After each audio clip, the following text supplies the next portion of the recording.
গোপন টিপস আছে যেগুলো জানলে রান্নাঘর এবং ঘরবাড়ি সবকিছুই গোছানো থাকবে এবং অল্প সময়ে ঘরটা গোছানো যাবে এবং কোনো জিনিস ফেলে দেওয়ার নয়। সেই জিনিসগুলো কিভাবে কাজে লাগাবেন সবকিছু থাকছে মুক্তাজ ডেইলি ব্লগ চ্যানেলে। আশা করি চ্যানেলটিকে সাবস্ক্রাইব করে লাইক দিয়ে ভিডিওটি দেখা শুরু করবেন। তো বন্ধুরা, কেমন আছেন আপনারা শুরুতেই জানাবেন, আর কে কোন জেলা থেকে দেখছেন অবশ্যই জানাতে ভুলবেন না। তো বর্ষাকালে দেখা যায় অনেক জিনিসই নষ্ট হয়ে যায়, তার মধ্যে শুকনা মরিচ একটা। তো শুকনা মরিচটা ফাঙ্গাস ধরবেই বর্ষাকালে, কারণ বৃষ্টির কারণে রোদ তেমন পড়ে না, তাই সেটা নষ্ট হয়ে যায়। তো এটা নষ্ট যাতে না হয় তার জন্য অল্প আঁচে একটু টেলে নেবেন একটা কড়াই বা ফ্রাই প্যানে, একদম অল্প জাল, মানে যেটাকে ডিম জাল বলে সেটাকে। তো অল্প একটু টেলে নিয়ে তারপর এটাকে আমি এমন সুন্দরভাবে প্রসেস করি যে সেটা বর্ষাকালেও কখনোই ফাঙ্গাস ধরবে না। তো চলুন জেনে নেওয়া যাক আজকে আমি কিভাবে সেটা করি। তো এই তো হালকা টেলে নিচ্ছি, তারপর আমি এটাকে আরেকটা প্রসেস করব। সেটা হচ্ছে এটা আমি উঠিয়ে নেব, উঠিয়ে তারপর ঠান্ডা করে নেব। যেহেতু হালকা গরম করে নিয়েছি, তারপর সরিষার তেল দিয়ে দেব।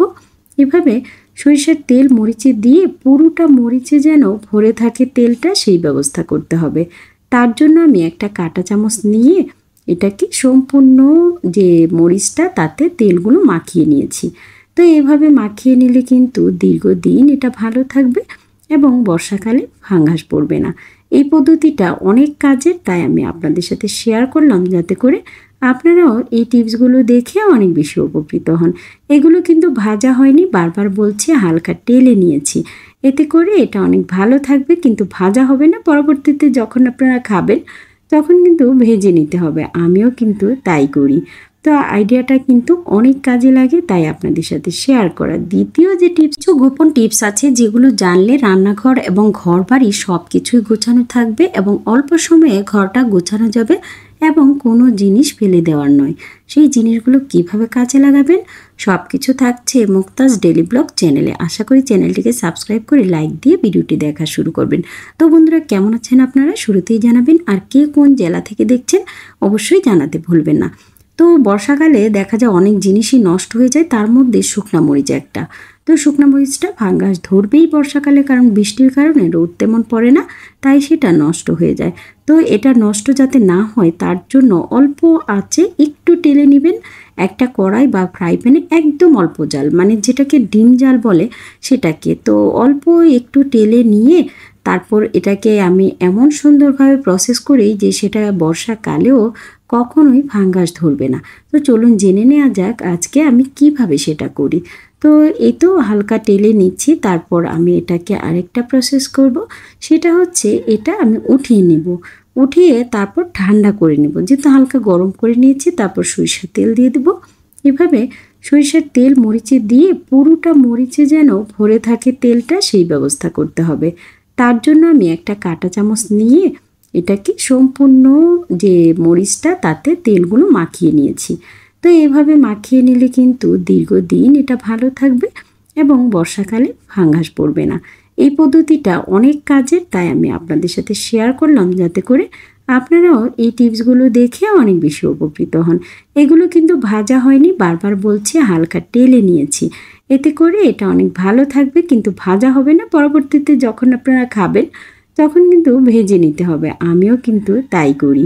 তো আইডিয়াটা কিন্তু অনেক কাজে লাগে, তাই আপনাদের সাথে শেয়ার করা। দ্বিতীয় যে কোনো মোজা ভালোভাবে ধুয়ে তারপর তেলের বোতলটা আমি পরিয়ে দিলাম। আপনারা বাসায় থাকা যে কোনো মোজা ভালোভাবে ধুয়ে তারপর এটা পরিয়ে দেবেন। তো যে মোজাটা ব্যবহার না করেন, একটু ছিঁড়ে গেছে, তো সেটাও করতে পারেন। তো এই তো বোতলের মধ্যে কিন্তু অলরেডি আমি ভরে দিয়েছি। চতুর্দিকে তেল পড়লে যা পড়বে মোজার মধ্যেই পড়বে। তারপর মোজাটা খুলে ধুয়ে ফেললেই কিন্তু কাজটা একদম শেষ হয়ে যাবে। এই তো আমি মোজাটাতে কিন্তু পরিয়ে নিয়েছি তেলটা। তো বোতলে মোজা পরানোর পর এই তো তেল ঢাললেও মোজাতেই পড়বে। এটা আসলে খুবই কাজের একটা আইডিয়া। রান্নাঘর অনেক বেশি পরিষ্কার থাকবে এবং পরিচ্ছন্ন থাকবে। তাই আপনারা চাইলে এই কাজটি করতে পারেন। যখন তেলে ভরে যাবে মোজাটি, তখন সেটা খুলে আবার পরিষ্কার করে নেবেন, তাহলেই কাজটা সুন্দর হবে। এখন বন্ধুরা আপনাদের সাথে শেয়ার করব বিছানার চাদর অনেক সময় তোশকের চাইতে ছোট হয়ে থাকে।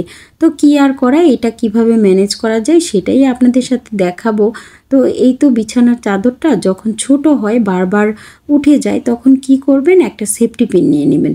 সেফটি পিন নিয়ে ভেতরের দিকে এভাবে চাদরটার সাথে এভাবে গেঁথে দিবেন। গেঁথে দিলে কি হয়, চাদরটা কিন্তু একদম লেগে থাকবে তোশকের সাথে। বিছানার চাদর ছোট হলেও কোনো প্রবলেম হবে না।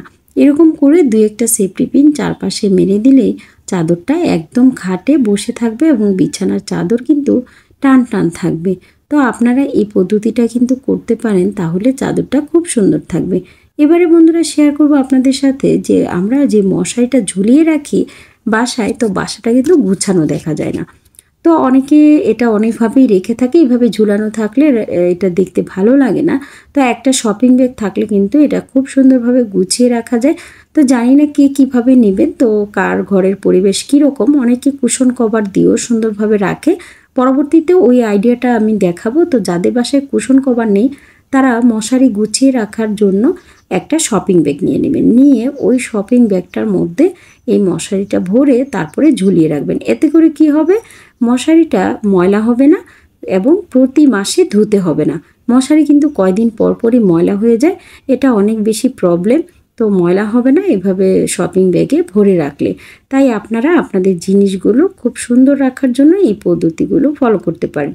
এবারে বন্ধুরা আমি আপনাদের সাথে শেয়ার করব চশমা প্রতিদিন ব্যবহার হয়।